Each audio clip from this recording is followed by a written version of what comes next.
Shirley Choanda, dari duka menjadi daya, kepemimpinan seorang ibu bangsa dari Timur.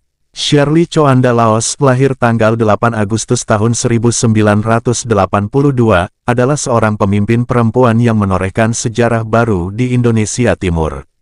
Ia menjabat sebagai Gubernur Maluku Utara ketiga sejak tanggal 20 Februari tahun 2025 dan menjadi simbol harapan, keteguhan, serta keberanian perempuan dalam dunia politik yang penuh tantangan.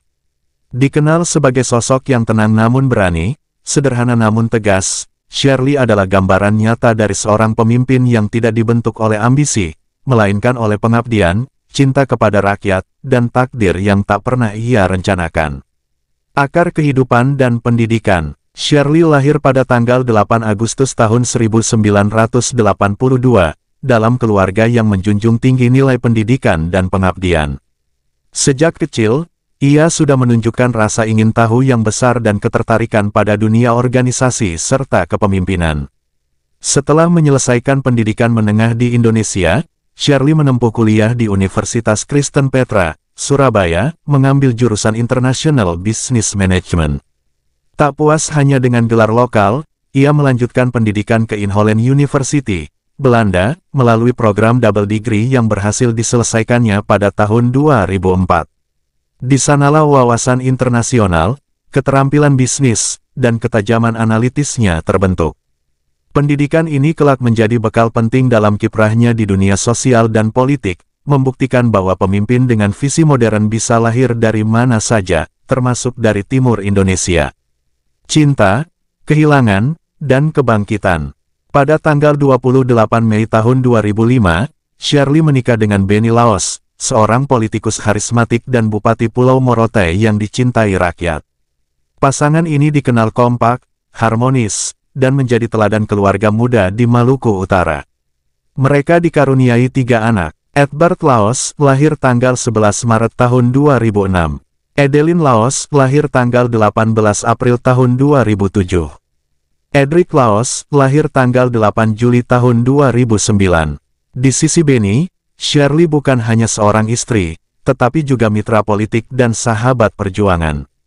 Ia mendampingi suaminya dalam berbagai kegiatan sosial dan pembangunan daerah, menjalin hubungan erat dengan masyarakat, dan belajar memahami denyut kehidupan rakyat secara langsung. Namun takdir berkata lain. Pada tanggal 12 Oktober tahun 2024, Benny Laos meninggal dunia dalam kecelakaan perahu cepat. Tragedi itu mengguncang Maluku Utara, dan dunia Shirley. Tapi justru dari luka mendalam itu, Shirley bangkit. Bukan sebagai istri yang berduka, melainkan sebagai pemimpin yang dipanggil untuk melanjutkan perjuangan suaminya, dan mengukir jejaknya sendiri. Perjalanan menuju kepemimpinan. Melihat dedikasinya, 8 partai politik pengusung Benny Laos mendorong Shirley untuk mencalonkan diri dalam pemilihan Gubernur Maluku Utara 2024. Ia menggandeng Sarbin Shehe sebagai calon wakil gubernur, sebuah kombinasi yang memadukan empati dan pengalaman, keberanian dan strategi. Kampanye mereka bukan tentang menjanjikan mimpi kosong, tetapi tentang melanjutkan warisan yang telah dimulai, dengan pendekatan yang lebih humanis, inklusif, dan progresif. Tak disangka, suara rakyat mengalir deras untuk Shirley. Pada tanggal 20 Februari tahun 2025, Shirley Choanda resmi dilantik sebagai Gubernur Maluku Utara dalam upacara nasional yang istimewa, di mana ia terpilih untuk mewakili seluruh kepala daerah beragama Katolik dalam simbol persatuan dan pluralisme bangsa.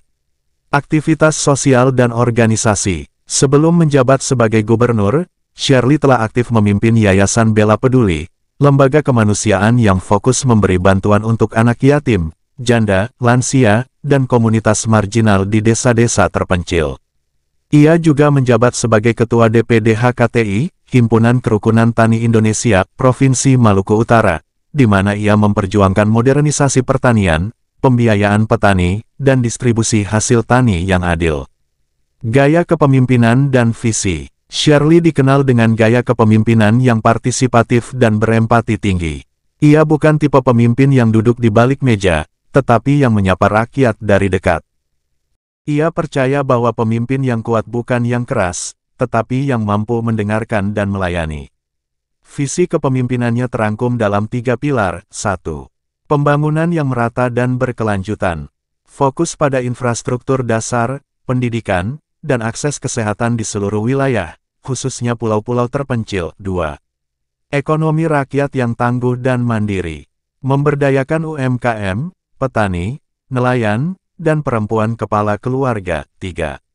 Reformasi tata kelola pemerintahan. Menanamkan transparansi, efisiensi anggaran, dan pemberantasan korupsi dengan sistem digitalisasi layanan publik.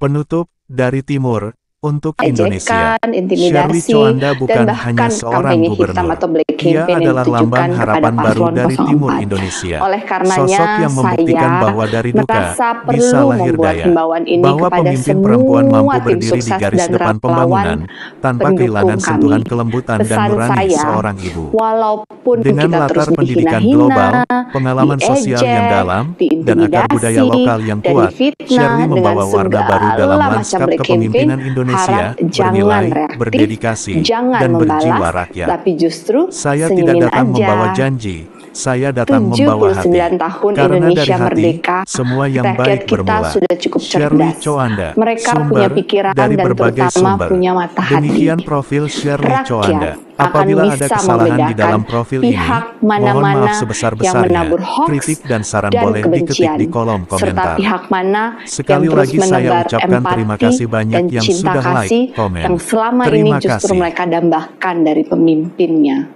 Rakyat sangat menginginkan pemilu yang damai dan bermutu. Pahami, perjuangan kita berada di jalan yang benar. Jangan reaktif, orang mau ngomong apa, kita hanya ngomong kebaikan dan kebenaran. Semakin diejek, semakin dihina, kita terus tersenyum. The power of smile. Jadi ingat, dong mau bilang apapun,